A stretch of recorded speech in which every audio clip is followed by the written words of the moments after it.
निरंजन, गोविंद, अच्युता, नीलेश, गोपाल और कान्हा जैसे कई नाम से पुकारे जाने वाले हमारे भगवान श्री कृष्ण जी का कौन दीवाना नहीं है। मुरली मनोहर जो अपनी सुरीली मुरली बजाकर गोपियों के दिल को चुरा लेते थे, माखन के ऐसे चाहने वाले जिसके कारण उनका नाम ही माखन चोर पड़ा। इस तरह के अनेकों किस्से और कहानियां हैं नटखट कृष्णा की। लेकिन आज हम दोस्तों श्री कृष्णा के जीवन की कुछ ऐसी बातों के बारे में चर्चा करने जा रहे हैं जो जीवन का असली मतलब सिखाती हैं। सो देरी न करते हुए कहानी शुरू करते हैं, वो भी कृष्ण जी के जन्म से। नंबर 1 दोस्तों, यहाँ हम सबसे पहले बात करते हैं रामायण की। जैसा कि हम सब जानते हैं, रामायण में राम जी विष्णु के अवतार थे और लक्ष्मण जी शेषनाग के। रामायण खत्म होने के बाद जब राम और लक्ष्मण जी ऊपर गए, तब लक्ष्मण जी की यानी शेषनाग ने अपनी एक शिकायत राम जी यानी विष्णु जी के सामने रखी। उन्होंने कहा, रामायण में आप मुझे छोटा भाई बनाकर ले गए, नहीं आप मेरी सुनते थे, ना मैं आपसे लड़ पाता था क्योंकि मैं तो छोटा था। शेषनाग की ये बात सुनकर विष्णु जी ने कहा, कोई बात नहीं, अगली बार का इंतजार करो मेरे प्रिय, अगली बार तुम कोई बड़ा भाई बनाकर लेके जाऊंगा। ऐसे ही समय बीता और द्वापर युग का समय आया, जिसमें विष्णु के अवतार में कृष्ण जी दुनिया में आए और कृष्ण जी के बड़े भाई थे बलराम, जो शेषावतार यानी कि शेषनाग के अवतार के रूप में आए। अब यहाँ कृष्ण जी की जो दादी थी उनका नाम था मारिशा और वहीं कृष्ण जी की एक सौतेली माँ रोहिणी, ये दोनों ही नाग जनजाति से थी क्योंकि बलराम शेषनाग थे और इन्हें इस पृथ्वी पर नाग जनजाति से ही आना था। नंबर 2, अब यहाँ कृष्ण जी की जब भी बात होती है, सबसे पहले उनका शरारती अंदाज हमें याद आता है। कैसे वो गाँव की महिलाओं की माखन से भरी हांडी को तोड़ते थे और माखन चुराते थे। जी हाँ, वैसे उनके इस नटखट अंदाज से हर कोई वाकिफ था। अब ये तो हम जानते कि माखन चोर माखन को चुराकर अपने दोस्तों के साथ मिलकर खाते थे, लेकिन शायद ये बात बहुत कम लोगों को पता होगी कि गोपाल कृष्णा दोस्तों को कम बल्कि बहुत सारा माखन बंदरों को खिलाते थे। अब सवाल उठता है कि ऐसा क्यों? तो दोस्तों, इसका कनेक्शन रामायण से जुड़ा है। कृष्ण जी ये बात बहुत अच्छे से जानते थे कि जब भी उस पृथ्वी पर राम के रूप में आए थे, तब वानरों ने उनकी बड़ी हेल्प की।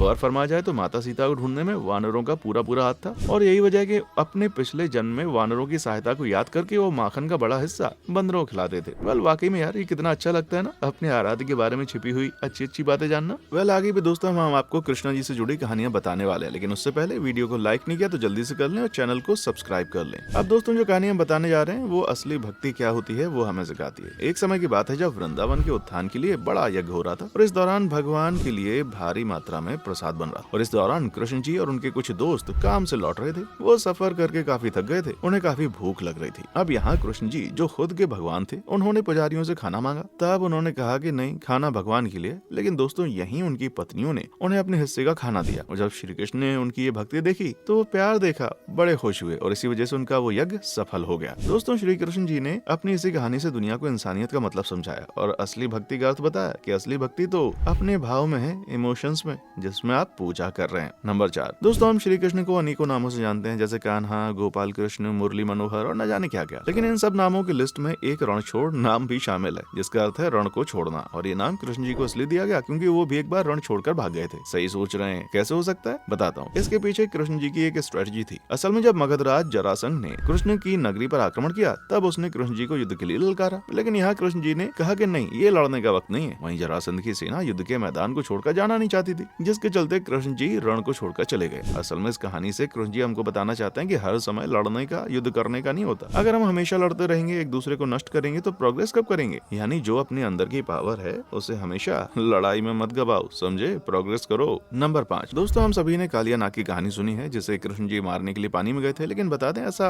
एक बार नहीं बल्कि 2 बार हुआ था। जी हाँ, असल में कहानी उज्जैन की है, जहाँ से उनकी ट्रेनिंग हुई। यहाँ एक ऋषि हुआ करते थे जिनका नाम था ऋषि संदीपनी। ट्रेनिंग के बाद जब जाने का समय हुआ, तब कृष्ण जी अपने गुरु संदीपनी के पास गए और उनसे कहा, आपको जो गुरु दक्षिणा के रूप में मुझसे चाहिए वो ले लो। यहाँ शुरुआत में गुरु ने मना किया कि नहीं, मुझे कुछ नहीं चाहिए, लेकिन बार बार कहने पर गुरुजी ने कहा कि अगर मुझे दक्षिणा देना चाहते हो तो मेरे बेटे को लौटा लाओ। बहुत समय पहले वो समुद्र के पास गया था, वहाँ से लौटा नहीं। तब कृष्ण जी ने समुद्र को ललकारा और पूछा, तो उनको पता चला कि समुद्र में शंखासुर नाम का राक्षस है जो यहाँ रहता है। जिनको पकड़ता उनको मारता तो नहीं है, लेकिन अपने साथ में राक्षस की सेना में जोड़ता है। जिसके बाद कृष्ण जी फौरन ही समुद्र की गहराई में गए, जहाँ उन्हें पता चला कि वहाँ तो कई सारे ऋषियों के बच्चे। जिसके बाद उन्होंने उस राक्षस को मारकर सभी को फ्री कर दिया और अपने गुरु के बेटे को लाकर उन्हें गुरु दक्षिणा के रूप में दे दिया। नंबर 6 अब दोस्तों, हम जो कहानी बताने जा रहे हैं वो कहानी सबने सुनी होगी, बच्चा बच्चा उस कहानी से वाकिफ है। लेकिन उस कहानी से कृष्ण जी हमको क्या बताना चाहते हैं ये कम लोग जानते हैं। वो कहानी है जब कृष्ण जी छोटे थे, तब तब उनके बड़े भाई यानी बलराम ने माँ यशोदा से कंप्लेन करके कहा, कृष्णा कितना ज्यादा बिगड़ गया, वो मिट्टी खा रहा है। ये सुनते ही जब माँ यशोदा ने कृष्ण जी के मुंह को खोलकर देखा,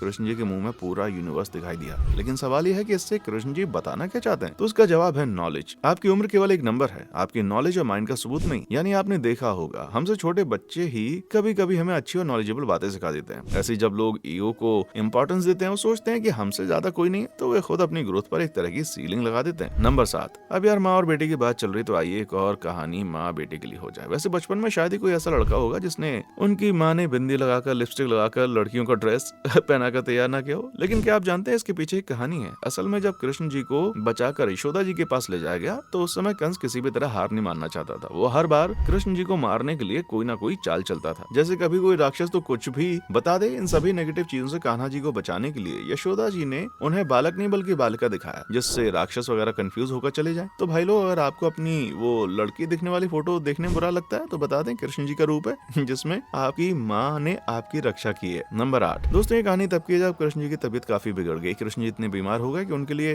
वैद्य बुलाने की जरूरत पड़ गई। जिसके बाद वैद्य का कहना था कृष्ण जी के माथे पर कोई अपने चरणों की धूल लगा दे तो ये ठीक हो जाएंगे। लेकिन ये एक शर्त थी कि धूल किसी प्रेम करने वाली महिला की होनी चाहिए। अब कृष्ण जी को जो ठीक करने के लिए कई लोगों से पूछा गया, आप कृष्ण जी के पैरों को धूल दे दो, लेकिन कोई राजी नहीं हुआ। यहाँ तक कि उनकी पत्नियां भी अपने पैरों की धूल देने के लिए राजी नहीं हुई। उनका कहना था, कृष्ण जी बहुत महान है, मेरे पैरों की धूल उनके माथे पर लगी तो हम पक्का नरक में जाएंगे। सभी पत्नियों के मना करने के बाद जब वैद्य गोपियों के पास गए, उनको बताया, तब सभी गोपियों ने अपने पैरों की धूल दे दी। यहाँ वैद्य ने उन गोपियों से सवाल पूछा कि आप सब जानते हैं कि इस धूल की वजह से आप सब नर्क में जाएंगे, तब भी? तो गोपियां कहती हैं कि हम अपने कृष्ण से इतना प्यार करते हैं कि उनके लिए तो नर्क जाने के लिए तैयार हैं। सच में दोस्तों, असली प्यार तो वही होता है जिसमें कोई भी लोभ लालसा नहीं होती। वाकई में दोस्तों, कृष्ण जी की जीवन की कहानी हमें बहुत कुछ सिखाती है, जो हमारे जीवन को एक नया नजरिया भी देती है। तो अब बारी है वीडियो को कैसा लगा ये बताने की। कमेंट सेक्शन में आप बताएं। वीडियो को लाइक और शेयर करें, साथ ही पेज को फॉलो करना ना भूलें। देखने के लिए शुक्रिया।